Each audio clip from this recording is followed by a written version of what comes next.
Welcome to Salcedo Paranormal.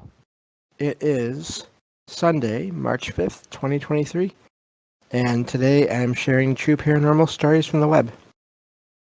As always, you can find all the episodes of the show, along with links to social media and other ways to contact me at the podcast page, and that is salcidoparanormal.podbean.com. That's SALSIDO paranormal.podbean.com. Always happy to hear from you all, whether you have comments or questions or topic suggestions or stories of paranormal experiences, whether they're your own or from others that you trust. Happy to either read those or have you join me on the show to talk about them. Also, quick thing I want to mention, I put it in the Discord the other day, and it's one of those things I don't like to mention too much, but I've recently figured out how to add basically links to places where you can donate to the podcast if you would like. That would be through PayPal and then Venmo. So if you would like to help out with that way, you're welcome to. It's never expected, but definitely appreciated if you are able. No worries if you're not. You can always help out just by sharing the show with everyone and telling others about it. So, and thank you all for being here to listen, whether it's for the live streams or if you listen to the YouTube or podcast feeds as well. So, just wanted to put that out there. And yeah, so looking at everything here for the week, it'll be true stories from the web today, and then Tuesday, and then paranormal news tomorrow and Wednesday, and then some kind of a book review on Thursday morning, Wednesday night, Thursday morning. So haven't decided on that one yet. I'm working on a couple of things. So yeah, I haven't really nailed that one down just yet, but there will be some kind of a review show on that usual night, or day. So I think that takes care of everything, and with that, I can get to the stories here. So let's see here. Hope everyone is having a great weekend. It's funny, I was out earlier tonight with family, so I went visited with family, and then came back here and got back just in time to find the stories for the show. So glad everything worked out. This first story is regarding sighting of a possible UFO. Gets right into it here. That's why I wanted to mention that. It says it was black and had no tail. The front had 4 lights. 1 red, 1 green, and 2 white, and very bright headlights, in quotation marks. And the back was a less bright white light. The red light was blinking and nothing else. I saw it take off, or at least I saw it at the lowest part of its journey, before it spun toward me, but not at me, and started flying away. It was flying above a wooded area and went over my hotel, but stayed low in the sky the whole time. The part that makes it so weird to me is the noise it made. It wasn't a jet. It wasn't loud, and the noise was constant and not related to its speed. It sounded like radio static mixed with a pulsing air sound. Finally, it rose straight up at first before flying forward. I don't think planes can go straight up, right? I'm not shouting aliens, aliens, aliens, but it might have been some weird stealth tech or something. And that's where that story ends. I think stealth tech is always an option. So can't really rule that out. But the most interesting part to me in that story is not even so much the lights, but that radio static sound that it seemed to make. I don't think I've ever heard that before. So that was different. That was the one thing that stood out to me from that sighting that I don't think I've ever heard in relation to a UFO before. I've heard of people seeing things that look like almost like they're made of like a TV static.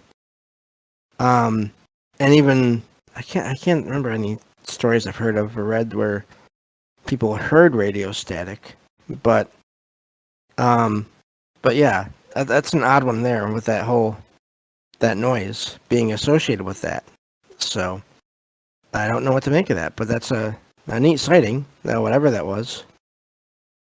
Sounds like they were pretty sure it wasn't a regular jet. I do think there are vertical takeoff planes, but they're specialized, I believe. So I don't know. Sounds more like it's our technology, Matt Sal says. Could be. It's just the radio sound to me stood out, but maybe it could be our technology. Who knows? It's always hard to tell with these things. But again, UFO does not necessarily, as they say in that story, does not necessarily mean alien. So, hard to say, but I always like to share those stories just in case others have similar experiences. So, that was the first one I had for today. Let's get on to the next one here. And hopefully my heater isn't bothering you all too much.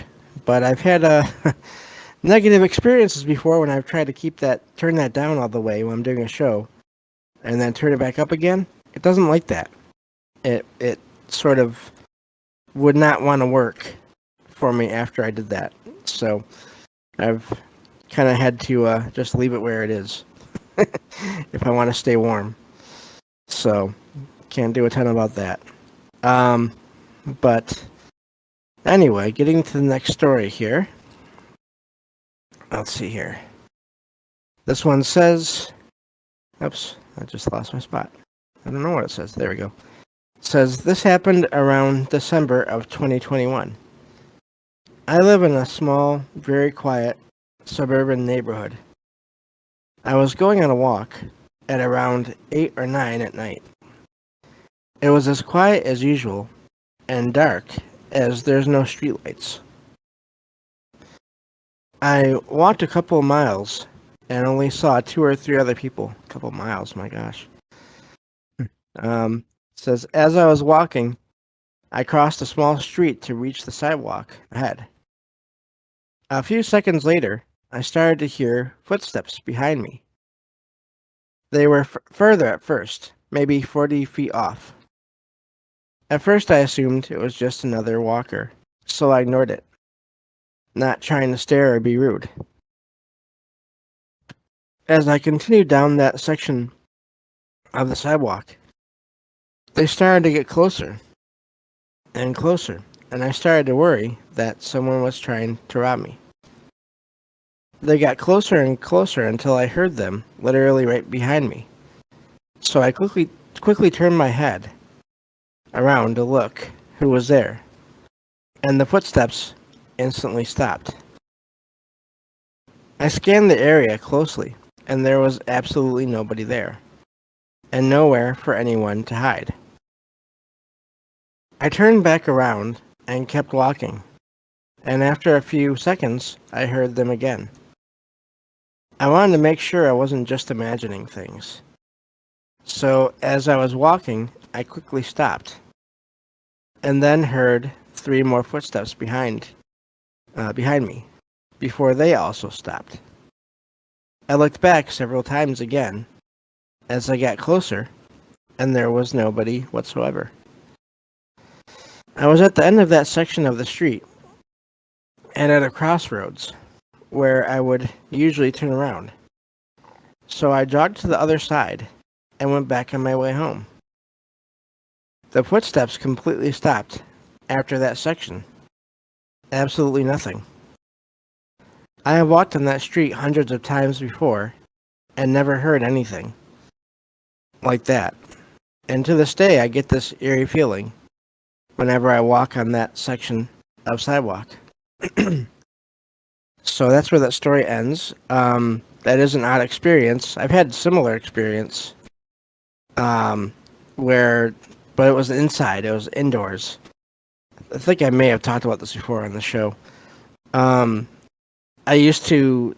There was a church near me that used to. I don't know if they still do or not, but they used to let people walk around their gymnasium in the morning, and so I would do that sometimes. I'd walk around, and if I was there by myself, it was never when there were other people there. But if I was there by myself, I would be walking and I would be hearing footsteps on the opposite side of the gymnasium. Um, but they wouldn't really sound like echoes. There's a difference. I don't know if anyone if that makes sense, but to me anyway, there's a difference. I can tell when things are echoing and when they aren't, and when it's a sound coming from another part of a room. Um, and it's and what I would do is to test that. I did the same thing the writer did there. Is I would be walking and then I would stop, and then I would still hear the footsteps for a little bit, but then they would stop. Um, so I don't know what was going on there. I wonder, when it comes to that. Of course, there's the instant fear reaction, like the person had in the story, and I don't blame them.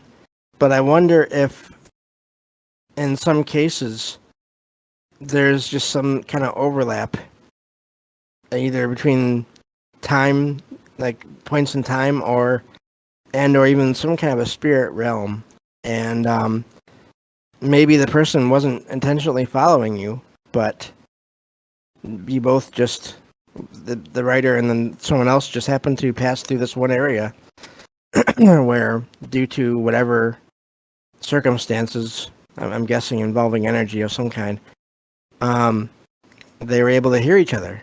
I wonder, um, I wonder about that, because nothing else seemed to happen, and it never happened again for them, by the sounds of it. But so I don't know. I know that, like I said, there's always this instant. In a lot of cases, people have this instant reaction of fear, and I understand that. But when nothing else happens, it makes me wonder what else is going on there. What else could be going on there? So, I'm glad that nothing else happened. Although they say they had an eerie feeling after that, whenever they walked through the area. I wonder if that was just because of the memory of that event, or if they gained some kind of a sensitivity of the area, or at least were more paid more attention once they were in the area, and that's why they had the odd feeling. So, um, but again, all we have really here is questions as usual. So, which is fine. Um, Going on to the next story here. Let's see here. This one says, um, there was stuff moved in my sleep, and this was never explained. It says, I'll keep it simple. My sister's bed is next to my bed. So close, I use it like a nightstand. I put my clothes for tomorrow and my glasses on that bed before I went to sleep. The glasses were at one end of the bed while I was on the other, and the clothes were on the same end. I woke up at around 2 a.m. for some reason and started playing a game on my tablet. When I was going to go to the bathroom, I went to reach for my glasses, only to see they were gone, and my clothes were messed up. On the side of the bed, closest to me, in front of my face. I initially thought my sister just moved my things, so I was just annoyed at first, and started looking for my glasses. And while doing that, it made less and less sense to me that this was the case, because My sister didn't live there, and she didn't have keys to the house. When I did find my glasses, they were at the foot of my bed with my chargers. I put them on, and this is when I really took in the situation. I went to the bathroom very confused and kind of creeped out, but my grandmother lives with me, so I just tried to stay calm and decided to ask her in the morning. In the morning, when I asked, she said she didn't move any of my stuff and never got up last night. She said I probably sleepwalked, but that just doesn't seem right to me because I've never sleepwalked before, and I'm not at the age where it just starts happening as a teenager. When I'm stressed, I can experience insomnia and exhaustion, which triggers episodes of sleep paralysis. But no one's ever told me I sleepwalk. And I'm not a particularly heavy sleeper. Plus, the way I tuck my feet in when I get to sleep under my sheets was the same when I woke up. And I don't know much about sleepwalking, but I thought it's simple emotions and repeated behavior. It's a nonsensical pattern, yes, but it's almost too perfect. It's my conclusion that it was my grandmother, but I just don't see that either, because she doesn't sleepwalk either. Just something weird that happened, and that's where that story ends. Um, and I don't know what to make of that one either. I wonder if it's some kind of a maybe something that they could have. See, I've had a couple of times where I one time I actually answered my phone in my sleep, but then I just left it. Like I answered my phone when it rang because I have a cousin that lives in California, and so he'll call me, and it's 3 hours earlier over there. So sometimes when he would call me, it'd be, let's say, 10 or 11 o'clock at night over at where he was, but then that would make it 1 or 2 in the morning for me. And this is before I became more and more nocturnal. There was one time I remember waking up to hear my cousin's voice coming from in front of me. Well, apparently I had grabbed my phone when it was ringing and pressed the talk button and then set it on my stomach while laying in bed. And I woke up to my cousin saying hello, hello, hello, over and over again. But if there were things that were moved for this person, if they were moved beyond their reach, then that doesn't make sense. That doesn't really track. I mean, I guess maybe technically it could still be something to do with sleepwalking. Maybe somehow they were able to get back into the bed just the right way. But I don't blame them for thinking it might have been something paranormal. So I'm wondering if there is a history of anything going on in the house other than just that, or if that was the only event. Hard to say. But interesting story there regarding moving objects. So, and speaking of that, I have one more story about that. Only this one is a little bit different. This one says, "Sorry, I'm not much of a writer, but I thought this might be interesting to someone. So here goes. There is the spot in my childhood home. My brother calls it the empty spot. When you walk on it, over it, you get a sensation in your stomach like you're falling." Let's see here. One moment, please.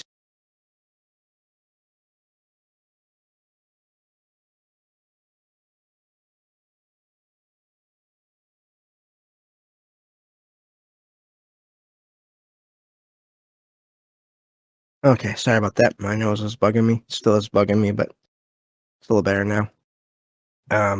Back to the story here. Okay. It says, one time, my brother and dad and I were getting some coffee and my dad dropped his phone. We all heard it hit the floor, but the phone disappeared. It would not ring if we called it or anything. So a couple of years later, my brother and I were hanging out and heard something hit the floor. It was our dad's phone in the empty spot. And that's where that story ends. Now, I've heard a lot of stories about things vanishing, and even vanishing almost within a minute.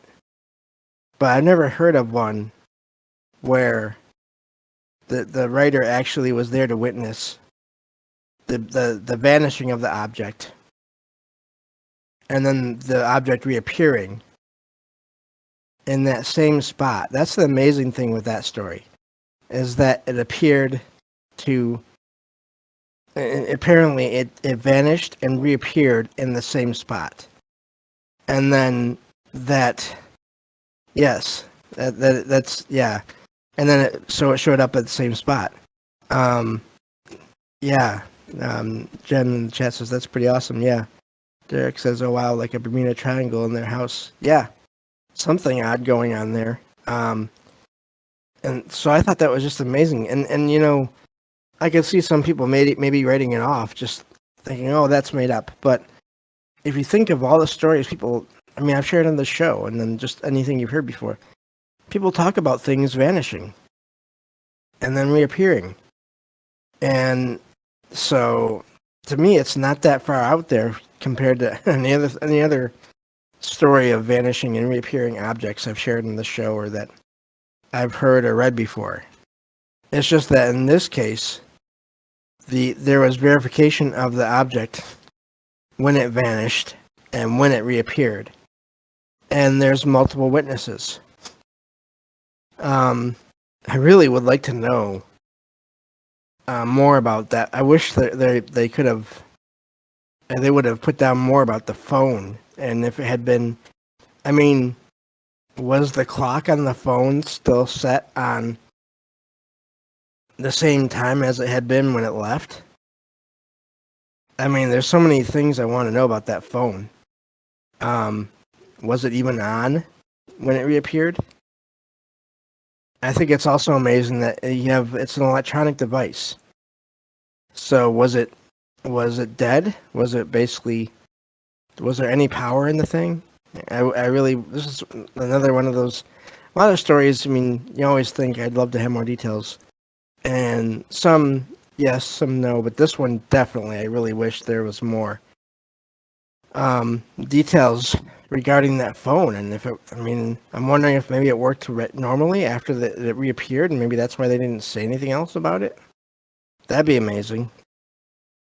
I bet I wonder how many updates, and I'm not even joking, I wonder how many updates the thing had to go through to get back to working again normally. I don't know, but really amazing story there, and that's why I wanted to end with it. So it makes you wonder. You hear about these large areas that are said to be hotspots for paranormal activity. What if there are tiny ones just like that? And you never know where they're at. So that's all we have for today. Thank you all for listening. I'll be back tomorrow to cover paranormal news on the next episode of Salcedo Paranormal. Take care, everyone.